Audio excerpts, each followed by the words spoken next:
Good afternoon and welcome to the 10th and final instalment of our practitioner education series for 2021, where we'll hear today from Neville Campbell and Warren James, who are two of our senior technical advisors from the VBA Technical and Regulation Plumbing Unit.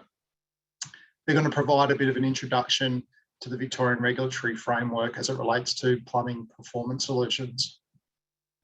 My name's Matthew Waters and I'm the Senior Manager of Technical and Regulation, and I'll be the MC today.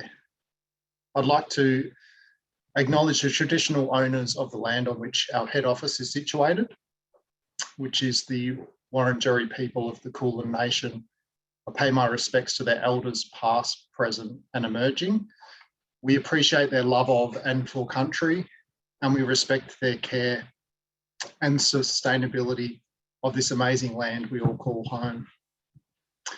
Throughout our plumbing programs and industry engagement, we frequently hear from practitioners that they want to know more about performance-based plumbing codes, how it applies to their work, and real practical examples to assist you in undertaking your day-to-day activities. It's a topic that's quite misunderstood across the building and plumbing sectors. So we're here today to give you some information that will be of value. We've also incorporated feedback from the education series, and we're delivering this series at a bit of a later time of 5 p.m, which allows you time to finish your workday. So take the opportunity to sit back, relax and enjoy the session that we have for you today. Later in the session, we'll have time to answer some of your questions. So I'd like to draw your attention to the Q&A icon at the bottom of your screen and really encourage everyone to type your questions there throughout the session.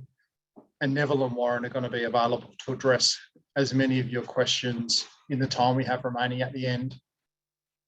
Reminder that today's session is also being recorded and it's going to be made available on our YouTube channel shortly after the session, and along with all our previous webinars. So if you want to access them as well, just head over to our YouTube channel. You can look at our whole practitioner education series. There'll also be an email sent out after this session with a feedback survey. We review this information and take on the feedback really seriously. So appreciate any feedback that you have that can assist us in improving these in the future. So thinking about how to best convey the important information on this topic, it's a really big topic. There's so much information to it. So the technical and regulation team have developed a 3-part series on plumbing performance solutions. Today, we're looking at the legislative framework, and we're going to walk you through the documents and processes that govern the design and installation of plumbing work in Victoria.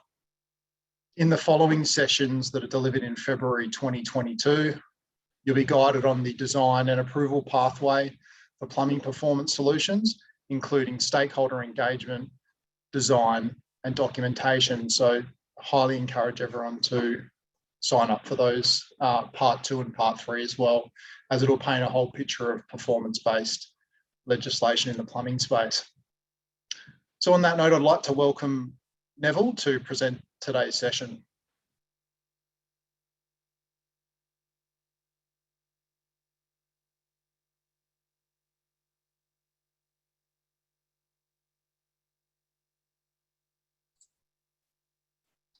Thanks, Matt. My name is Neville Campbell and I'm a Senior Tech Advisor with the Technical and Regulation team. And this is part 1 of our plumbing series, Understanding the Victorian Plumbing Regulatory Framework. The objectives of this session are to gain an understanding of the plumbing regulatory framework, identify the roles that each component plays, and introduce the compliance pathways where the standards fit in. And where the standards fit into the framework.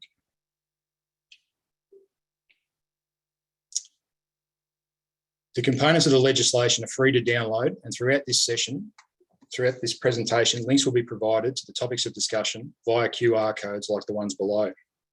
To access these links, simply point the camera of your device at the code and a link will appear. If you're unfamiliar with the use of QR codes, I bid you a warm welcome to our fair state.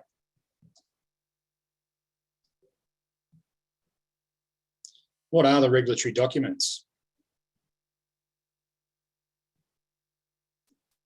The regulatory documents consist of the Building Code of 1993, the Building Act of 1993, the Building Regulations of 2018, the Plumbing Regulations of 2018, the National Construction Code of 2019, volumes 1, 2 and 3, and the various referenced technical standards. The building regulations in volumes 1 and 2 of the National Construction Code do make some references to plumbing. However, they're not considered part of the regulatory framework for plumbing. Similarly, gas fitting and medical gas pipelines are regulated at a state level and are not administered under the National Construction Code, which means they cannot be varied by performance solution. Therefore, these documents will not be discussed in detail in this presentation. I should also mention that the documents pictured here are representations of printed copies only. Downloaded copies may look different to these.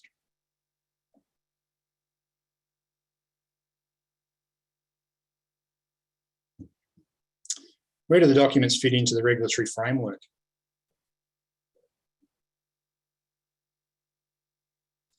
At the top of the regulatory hierarchy is the legislation. On the top level is the Building Act, with the plumbing regulations sitting below the Act.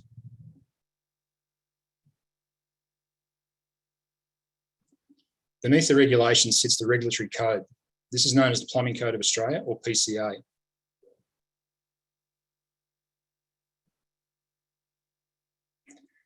Below the PCA are the compliance options. These consist of the deemed to satisfy solutions and performance solutions.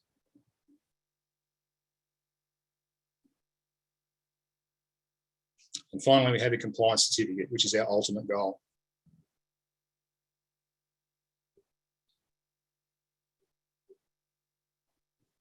What are the roles of each document?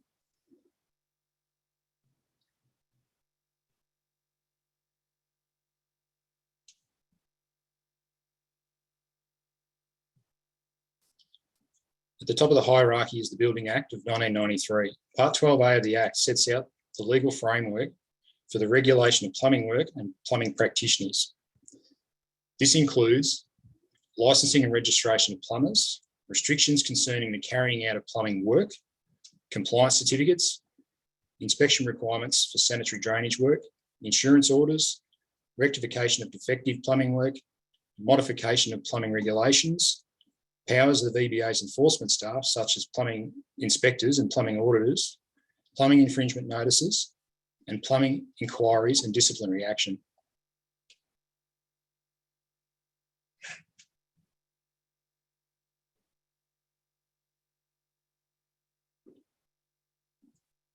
The plumbing regulations of 2018.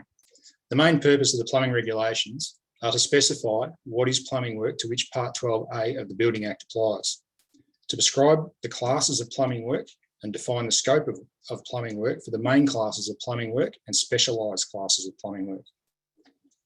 The regulations set out the qualifications and experience eligibility requirements for registration and licensing in each class of plumbing work and specialised class of plumbing work. To adopt the Plumbing Code of Australia as part of plumbing laws, to prescribe standards of work and other requirements that licensed and registered plumbers must comply with when carrying out plumbing work.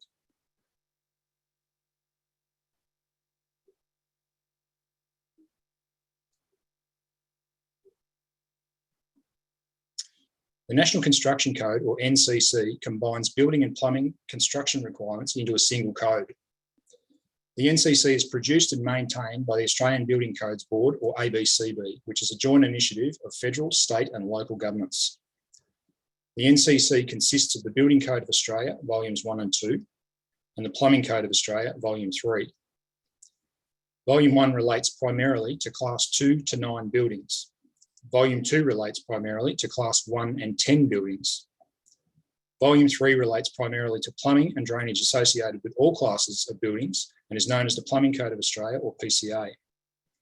The PCA does not relate to gas fitting or medical gas installations. The NCC is updated and republished every 3 years and came into effect in Victoria on the 1st of May 2019.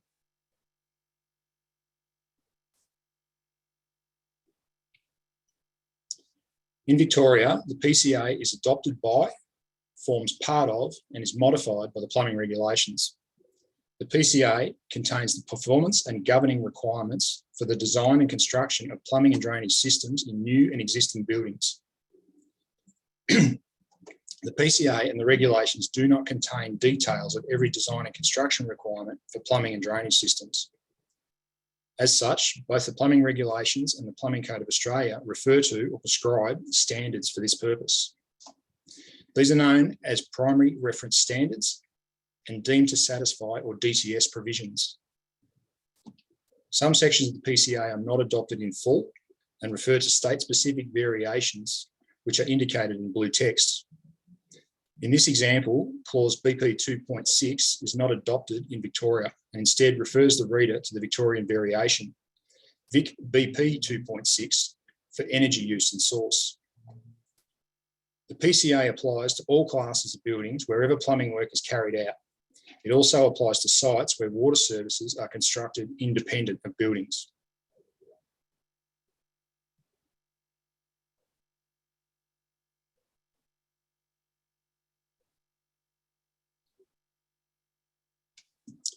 Underneath the regulatory code sits the primary reference standards. These come from both the plumbing regulations and or the Plumbing Code of Australia and are referenced as deemed to satisfy or DTS provisions. In layman's terms, this means that if the plumbing installation is designed in accordance with the primary reference standards, the installation is deemed to satisfy the performance requirements of the PCA. Unlike the regulatory documents, the standards are published by Standards Australia and fees are charged for access.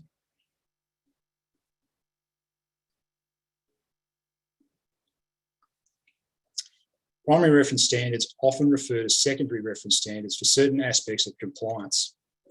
An example of primary and secondary reference standards that you may be familiar with is the AS/NZS 3500 Part 2, which is the primary standard for the design and installation of sanitary plumbing and drainage.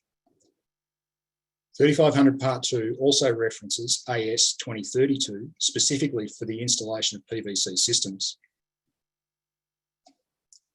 The automatic adoption of primary reference standards in the plumbing regulations and PCA do not apply to secondary reference standards. A remade, revised or updated secondary reference standard will only be adopted when the primary reference standard that references it is updated. The version of the secondary reference standard that is applicable at the time the plumbing work is carried out is the version called up in the primary reference standard. Note the exception to the above is when the secondary reference standard is also a primary reference standard.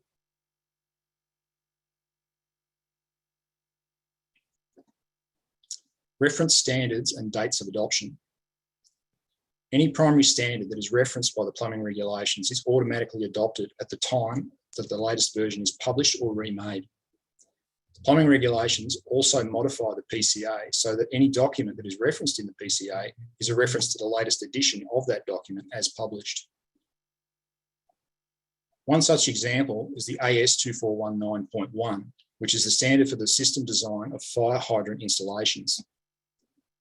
The current version of this document is the 2021 version. However, it was the 2017 version that was current at the 2018 date of publication of the AS/NZS 3500 Part 1. And as the 2419 is a secondary document, it is the 2017 version that is referenced by the 2018 version of the 3500 Part 1. Where this can become confusing is the 2005 version of 2419 is also referenced under Volume 1 of the NCC. However, as you may recall in an earlier slide, Volumes 1 and 2 of the MCC are not adopted by the plumbing regulations. In essence, this means that any aspect of AS 2419 that is referenced by the 3500 Part 1 2018 must comply with the 2017 version.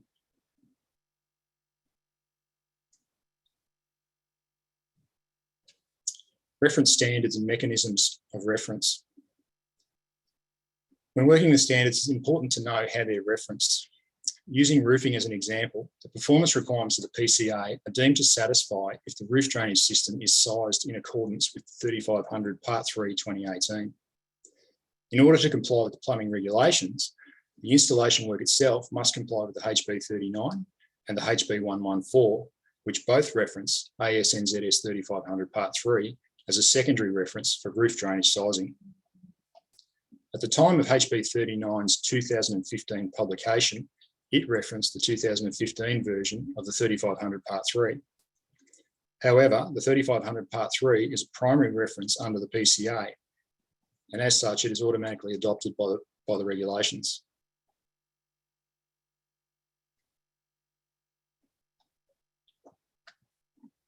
What are the performance requirements and governing requirements of the PCA?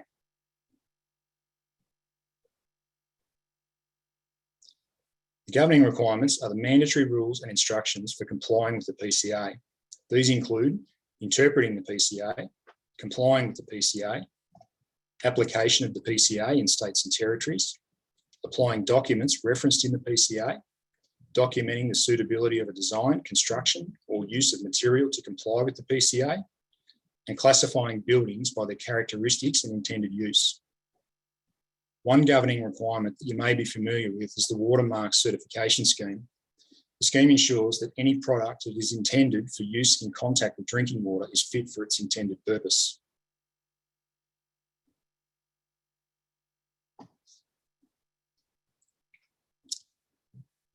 Performance requirements are the minimum plumbing element that must be achieved. These are set out in each section of the PCA along with a deemed to satisfy provision. Performance requirements can be met by deemed to satisfy solution or performance solution or a combination of both.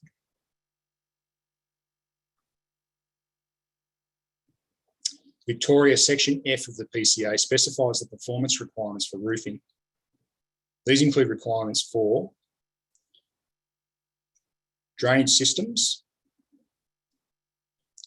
overflow, water tightness, and design, construction, and installation.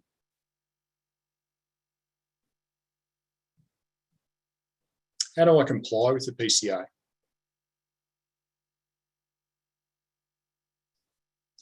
Compliance with the PCA is achieved by complying with the governing requirements and the performance requirements. The governing requirements are mandatory and cannot be varied. However, compliance with the performance requirements can be demonstrated by a deemed to satisfy solution, a performance solution, or a combination of performance solution and deemed to satisfy solution.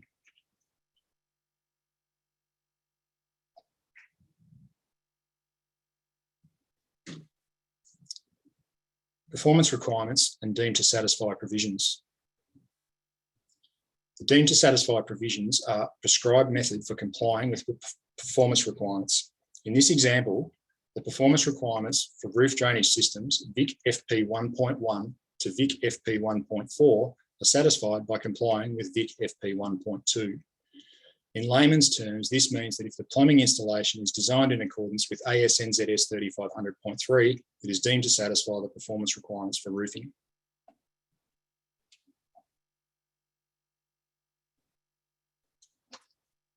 Performance solutions in the PCA. A performance solution is a method of complying with the performance requirements other than by a deemed to satisfy solution and is unique for each individual situation.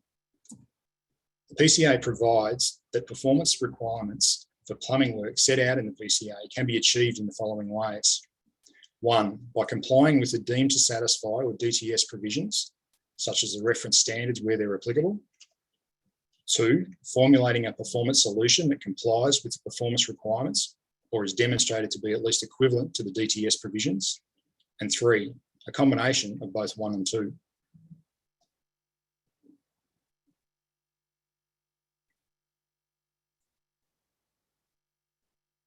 When does the regulatory framework allow you to use a performance solution? Most plumbing installations use the DTS method by following the prescriptive requirements in the reference standards. However, where a DTS method for a particular plumbing installation does not exist, or where a site-specific or innovative solution is required, the PCA enables a performance solution approach to be used. A performance solution must be developed prior to commencement of the installation.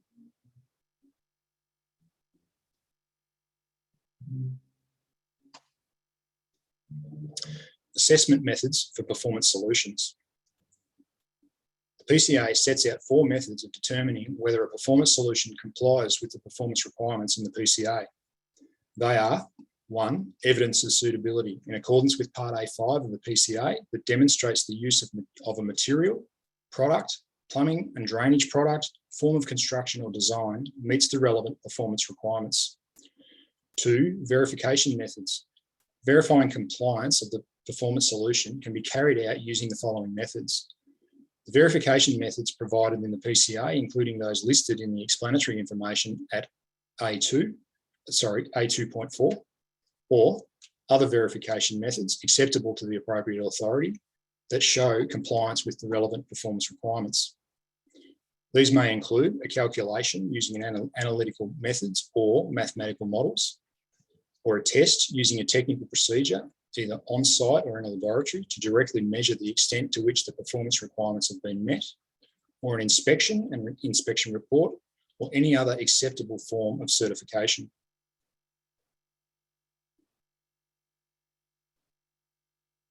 Three, comparison with the deemed to satisfy provisions. Comparing the process of performance solutions with the DTS provisions contained in the PCA. This will likely require comparison with provisions in the relevant Australian standards. And 4, expert judgment. This method of verification requires the expert judgment of a person who has the qualifications and experience to determine whether an installation complies with the performance requirements.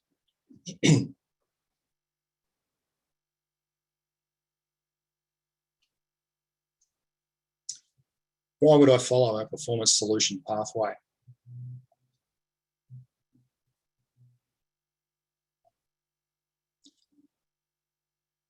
As innovative design and technology and construction practices continually evolve, the standards and legislation that govern these must also evolve, and it is fair to say that many design considerations that were once performance solutions have entered the standards as common practice. Unfortunately, the standards that capture these changes may not detail every historical practice and cannot be updated for every new and innovative concept. In addition to this, the framework encourages new and replacement plumbing work to be brought up to standard, and there is little provision for like replacement. However, the performance solution pathway provides a method for designers and practitioners to demonstrate that a design will meet the performance requirements of the PCA, where there is no deemed to satisfy solution, or where replacement work may be inhibited by cost.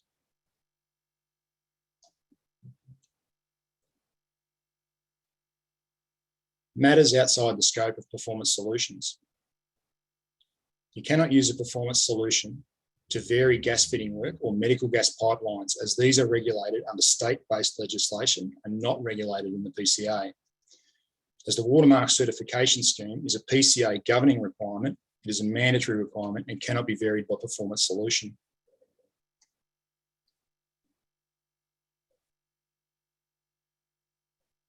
Session recap.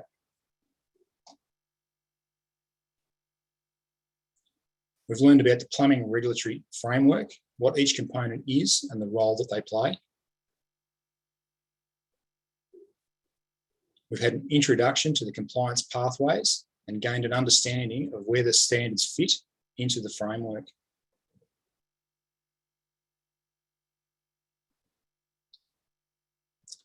Q&A time. Thank you, Neville. Great presentation. Thanks a lot. So we're going to turn to your questions now. For the purpose of today's session, we're going to try to focus on questions that are relevant to the topic.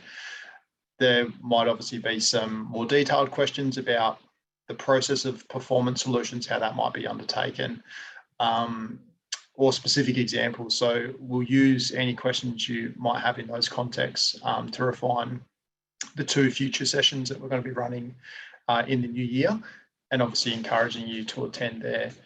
So we have Neville Campbell and Warren James available to answer some of your questions this afternoon. So they're the 2 senior technical advisors at the VBA. So we will kick off. So there's a few questions here that, so there's one that, can a plumber installing the plumbing work also create a performance solution? I'll field that one, Matt. Yes, plumber doing the installing work can do develop a performance solution, as long as they follow the guidelines for it and they meet all those performance requirements. Great.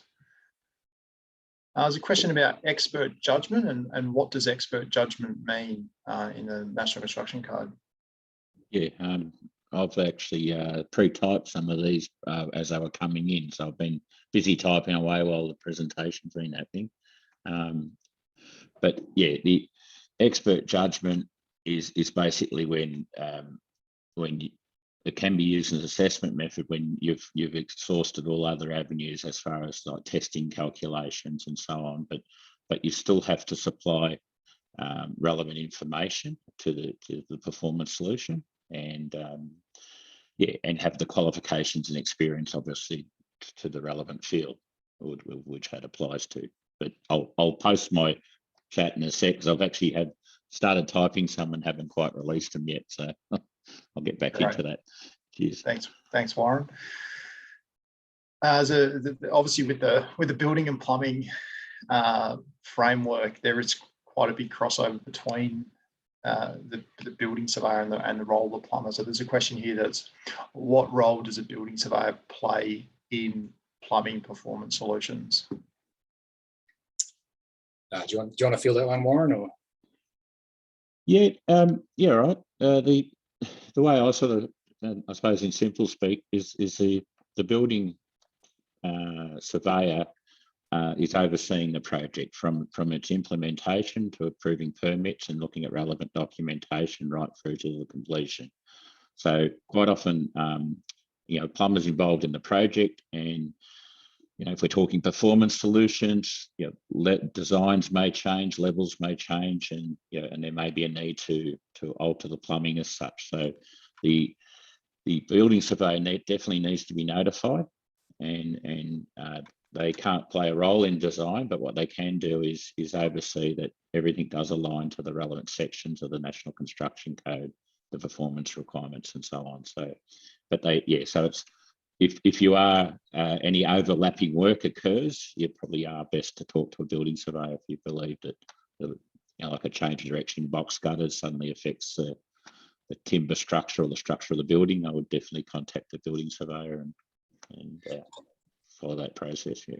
So just to summarise that, my view on it, the building surveyor, where a building permit is issued, would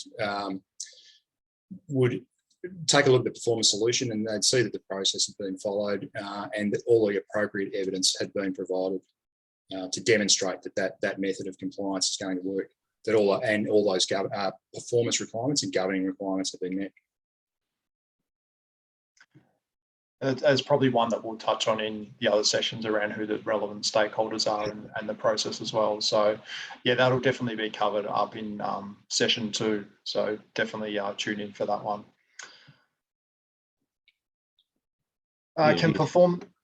Sorry, Matt. No, there's another question in here that talks about things like trade waste, or if we've got treatment plants. Obviously, a performance solution, if you're seeking approval from the local authority, you have to get consent to connect and so on. So what I'm basically saying, not without the approval of a local authority, if you were trying to vary a treatment plant or a trade waste application. Great. There's some questions about specific work that the VBA does in the proactive inspection program. So there's why in its PIP do VBA inspectors refer to the HB 39 as a deemed to satisfy solution when it's not referred to in the Plumbing Code of Australia? No, that's we did have a slide that actually touched on that. It's actually called up under the plumbing regulations for the actual installation work. And it refers to the 3500 Part 3 as a secondary reference for the sizing. Great. There's some specific questions about referencing as well of documents. And one that keeps popping up, it's popped up probably about 2 or 3 times, is about AS 2419 Part 1, which is the hydrant standard. And the fact that the 2017 version is called up, but in a building context, it's an older version. So there's just some clarity requested about what one is in force and how do you deal with the conflict. Yeah, it's a pretty fair question. The references in 3500 Part 1 refer more to are more around things like where a fire service is installed in accordance with 2419. So from a design perspective, yes, you'd be going back to 2005 when dealing with the building side of it and the design side of it. In the context of 3500 Part 1, it should comply with any particular work, whether they're talking about materials or anything like that might enter into it. It should comply with 2017 version. Great. There's a question about, do you need to upload your performance solutions on VBA 360 to align it to the corresponding compliance certificate? Yeah, not currently. However, it'd be recommended to keep all documentation together. And you have to indicate on your compliance certificate that you have used a performance solution. I would suggest you keep all documentation for 10 years. And and make sure that all stakeholders are provided copies. So all stakeholders in the discussion of performance solutions. Great. There's quite a few follow-up questions about expert judgment specifically, and this is one that is system-wide. I think there's always a lot of questions about expert judgment in building plumbing context. So there's questions about how do you actually justify someone is an expert, and then there's another kind of supplementary question which says, does a plumber with 40 years experience qualify for expert judgment? So just some kind of views on that. Do you want that one, Warren? Yeah, well, I may have touched on it a little bit before, but basically when the physical criteria of your performance solution is unable to be tested or modelled by calculation, then you can bring in the opinion of a technical expert. Now, the technical expert, as I sort of said before, they still have to use reference material and documents and everything to support the conclusion and the alignment to the performance requirements. We also can play a part in that, the appropriate authority being the VBA, as we already do with registration and licensing. Look at applicants and look at experience qualifications, pathways through training and so on. So we can also be involved in that process. But and obviously you've got to come from the appropriate field. I mean, if you're a drainage plumber, well, obviously you would have some sort of idea of drainage systems, and that's sort of the overview. So, but look, in most models in plumbing, I would say that most things can be calculated. Sizing is a big part of plumbing. I'll just throw to Tin Tran, who's our specialist regulations advisor. Tin. Thanks, Matt, very much for that. So yeah, just to add a little bit more to what Warren was saying as well. Obviously, if you do look at the definition of what is an expert, recognized expert in the PCA, and there's also a definition around expert judgment. It all talks about very broadly around someone who has the requisite skills and experience to make that type of decision. And if you look at that though, so therefore it's actually quite broad in how it's defined as such. It doesn't specify, for example, you need to have X levels of experience or what type of particular qualification. And it comes down to actually the type of job we're talking about. So for each particular performance solution, it could be a relatively simple one, or it could be something very complex. So for example, we might be talking about roofing in a Class 1 building versus like a complex design in a multi-story building. And so when it comes to the types of performance solution you're looking at, you need to look at the context that you're applying for that. And so if it's a simple design, obviously, if you're doing roofing work, you need to have someone who has experience and expertise in roofing in the first place. And they will have, and if they're doing on Class 1, they will need to have, experience in designing roofing work in Class 1. So that's kind of the broad kind of parameter you need to consider. And there is no, as I said, there's no like fixed answer, and it does come down to the complexity of each performance solution. And so it does vary on a case-by-case basis. And there's really no hard and fast, easy actually answer to that. Yeah, thanks, Tin. I think it's a really important point. It is situational, and it's intentional that it is so, because it needs to obviously account for the wide variety of solutions that might be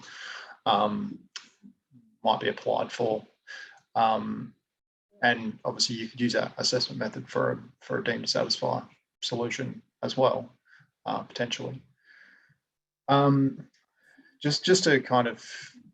Just a reminder to everybody to please, if you do have questions, so please place them in the Q&A section and not the chat function, because we actually can't monitor both at the same time. So if you have questions that you've posted in the chat, if you could just copy and then replace them in the Q&A, that'll be appreciated, and we can answer them. What else do we have? There's a lot of questions about there's more about 2-for-1 moment, which we've answered. There's some questions about metal roofing, and it might probably, so is there relevant standards that address metal roof capping? And I think I might have addressed that in one of the questions. I mean, a lot of it was around the alignment from our plumbing regulations as far as the reference documents to the PCA. So as I suppose plumbers should understand that plumbing can vary from state to state, and we will have different reference handbooks or standards, but within the PCA, if we're talking roofing, NZS 3500 Part 3 is referenced throughout it. The difference in Victoria is that we also adopt HB 39 and HB 114. Part 3, or the AS 3500, is more a sizing, predominantly used for sizing, but there is a bit of a crossover. But so that's sort of how it works. So it is a little bit confusing for practitioners, but if there wasn't a handbook on flashings and roofing, they'd be basically non-existent, to be honest. So Victoria, that was developed many years ago under the PIC, Plumbing Industry Commission. I've got one here around training, Matt, from an old friend. Actually, I can tell the practitioners that where it's gazetted, there was some plumbing units that were recently gazetted, more in Certificate 4 for licensing. And sorry, Warren, do you mind repeating the question first before? Yeah, so the question's basically, the question was directed at me around the background, because I had a background in education and training, and talking about how the system seems a little bit cumbersome, and getting the message through to apprentices around our regulatory framework. So this is something I'm pretty passionate about too. But look, what I can let John know, who asked me the question, is within the Certificate 4 now, there's a mandatory unit, and that's where it goes into detail around what we're presenting today, actually, the regulatory framework, performance solutions. So what I'm basically saying there, it's been addressed through various industry groups that they saw that as a mandatory requirement. Previously under training, it was only a may include, it wasn't a mandatory requirement. But now, the future licensed plumbers that go through the training system will be hopefully trained to understand, in very similar circumstances to what we saw today, an overview of the regulations and so on. And as it might have been pointed out in the slides, most of these documentation is all involved. You can get off our legislation side. I think they've all put QR codes there, so it's all accessible.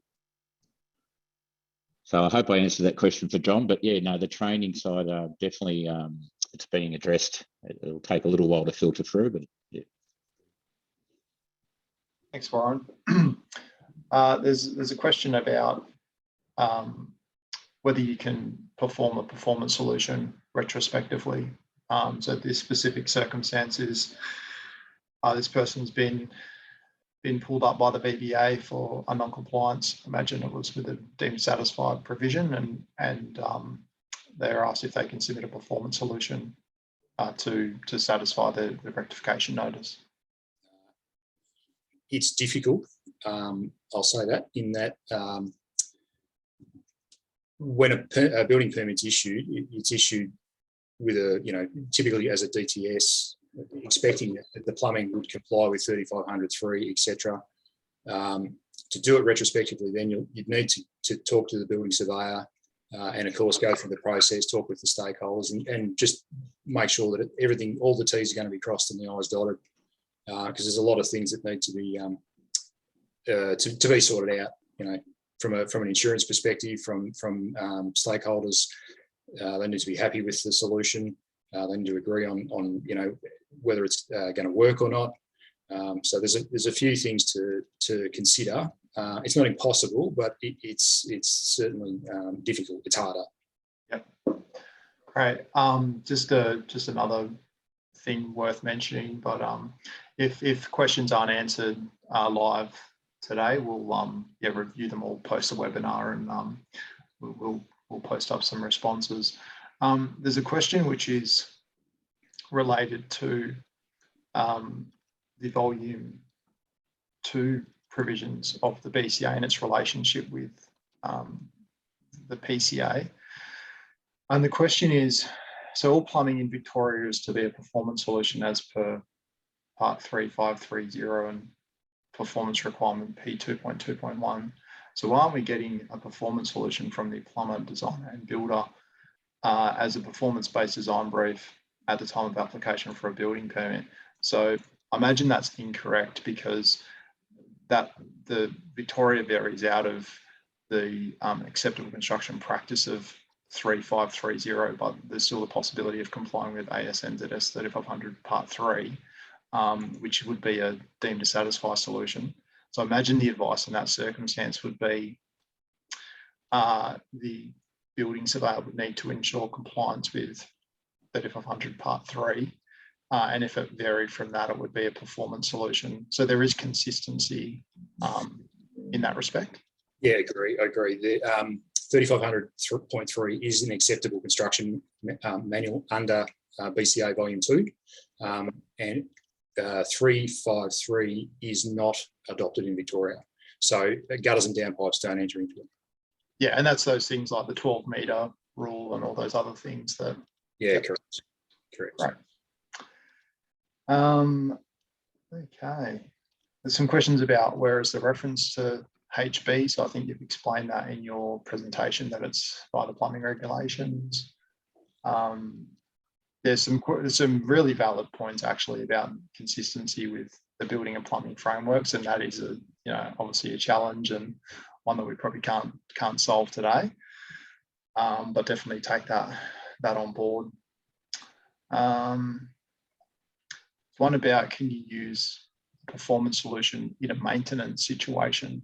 So it's a very specific example. So for example, a replacement of a box gutter, and it might not require a building surveyor's input. Yeah, certainly. It's definitely doable. It's definitely one avenue where houses built in say 70s or 80s where they might not comply as far as box gutters, that kind of thing. They might have adequate drainage, but where there's no actual deemed to satisfy, where they're not consistent with the deemed to satisfy installation, they need to be demonstrated that they actually work. So those performance requirements would need to be met. They'd need to demonstrate that overflow is met, and all the other requirements. I can't even think off the top of my head, but they need to demonstrate those other performance requirements are met, and go down that avenue. Plumber, as Warren's spoken to already, a plumber may be able to do that themselves, where they're appropriately licensed and experienced. Great. There's quite an interesting one about who ultimately has the authority on a plumbing installation, and it's asking whether it's the design consultant backed by the building surveyor or the certifying plumber, and then if they disagree on the type of solution, what happens in that circumstance? I think that's a question of context. We'd have to assess each one as they come, depending on how many boundaries you're going to cross. So I imagine that there's a bit of crossover in responsibility ultimately. So imagine the building surveyor is issuing a permit that is saying it complies with the performance requirements, and then the plumber's issuing a compliance certificate that says it complies with the plumbing framework. So I imagine they both have some kind of responsibility. And it would, like you say, depend on the circumstances. As you're aware, Matt, there's provisions under the building regulations for building surveyors to request a certificate from an engineer or other recognised expert in some of those areas. That may be something that they take into consideration and particularly as appropriate evidence. There's a question about, it's from Peter. He's asking a question about, he knows the answer. These are always good ones. But he's asking that, where does it say that a performance solution could be written for a prescriptive standard in HB 39? So he's saying that the hierarchy of referencing, which you've obviously explained, Neville, in your presentation, talks from the plumbing regulations adopting the PCA, not HB 39. So if you could just explain how that works. Sorry, so the question was around a performance solution for HB 39? Yeah. Effectively, that would be a modification. So the performance solution pathway applies to the PCA, and the modification pathway applies to references or deemed to satisfy solutions under the plumbing regulations. So that's that you can't undertake a performance solution on a plumbing regulation matter. Yeah, so effectively, and I'll give the example of medical gas pipelines. So they're not regulated under the PCA. They're only captured under the plumbing regulations. So you could seek a modification for a design or something around that. But because they're not called up under the PCA, there is no mechanism to go down the performance solution pathway. Great. There's a lot of kind of broader questions about, cover all sorts of topics, registration and different ones. So I'm just trying to go through and pick some that are based on the topic. But if Warren, you or Neville have any that you have picked out that you want to answer it whilst I'm kind of just scrolling through, that'd be great. There's 10 minutes left to go, so if people have questions that are very relevant to the topic, please throw them in the Q&A section.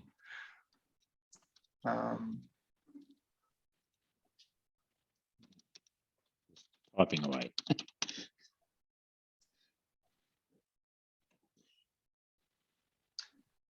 There's a question about the relationship between HB 39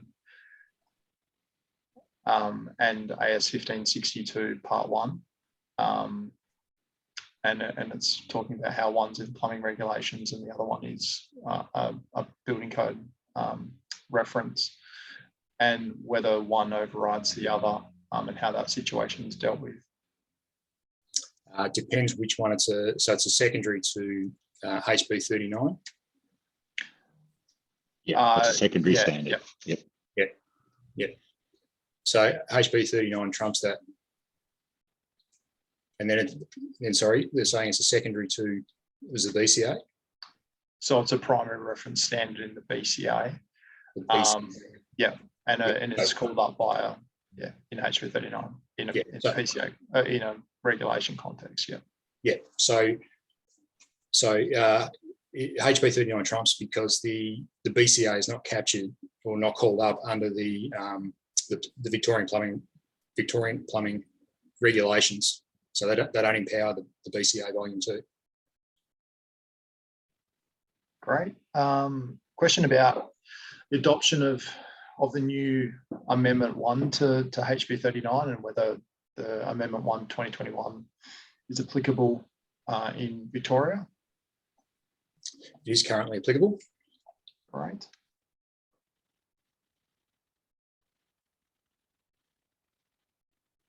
Yeah, where there's sometimes a bit of confusion, HB 39 is the metal roofing and cladding installation code, where and both HB 39 and HB 114 clearly reference AS 3500 Part 3 for sizing.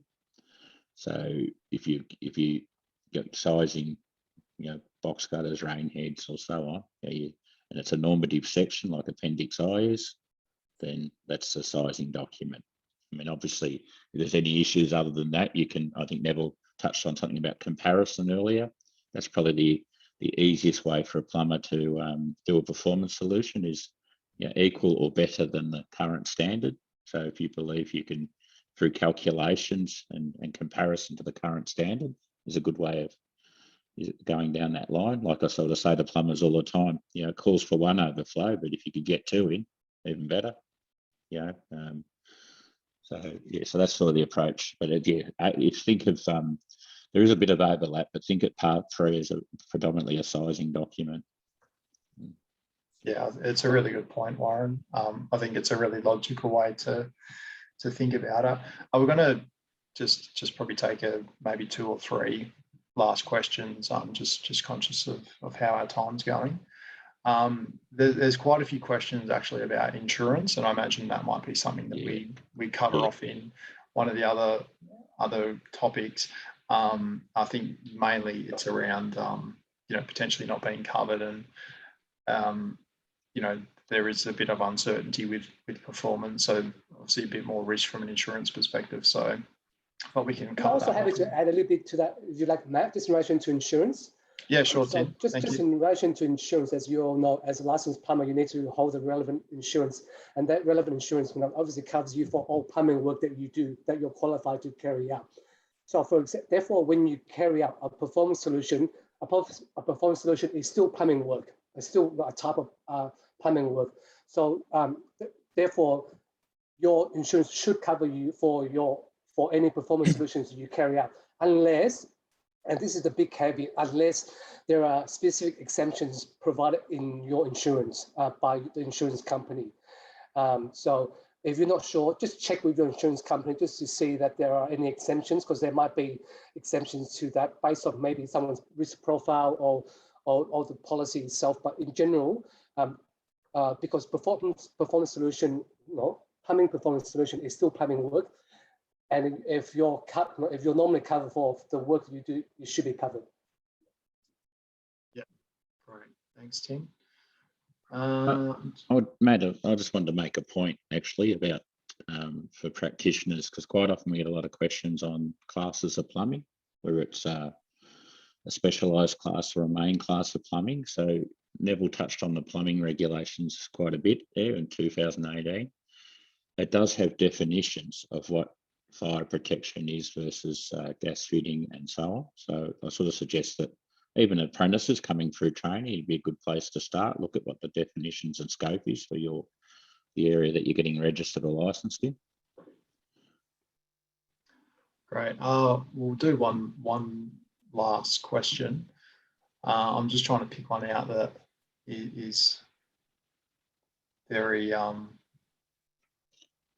relevant. There's a few things about, there appears to be maybe changes in practices. So Wendy raises a point that her surveyor is now asking for drainage plans that require 3500 Part 3 compliance prior to them issuing the building permit. I imagine it's a risk appetite kind of question, and they're trying to make sure that when they're issuing the permit, they're satisfying all the relevant performance requirements. And I think there's been quite a few questions here, Neville and Warren, about how does the building surveyor relate to the plumber, and that's probably something we'll talk about in session 2. Is there any questions that Warren, you or Neville can see that we haven't answered that you'd like to as a last one. Just been scrolling through them. Yeah, I'm doing the same. Yeah. I Look, think we've. yeah, as you've covered, I mean, and I did actually answer one question around insurance. You know, it's just my personal view, but if you're involved in the design of any system, you should actually be talking to your insurance company around things like professional indemnity. I mean, like we all know as plumbers, exclusions is just as important as inclusions if you're quoting a job, and it's the same in your insurance policy. So yeah, so it's probably more an insurance matter, but that's just my word of advice, is just follow up with your insurance company. Great. All right. So we'll end the Q&A on that note. So thank you everybody for your attendance at the session and support for the VBA's Practitioner Education series. The recording of the session and the feedback survey will be made available shortly.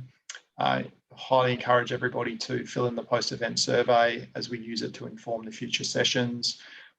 Obviously, there was quite a few questions that weren't answered as well, and some that relate to topic 2 and 3. So we'll definitely use that to inform our remaining sessions, and we'll provide some answers for the remainder. We hope you can join us for the next session. So that's on the 3rd of February, and you can register for that using the VBA website. And the VBA looks forward to bringing you more education content in 2022. Have a good end to the 2021 year. Thank you.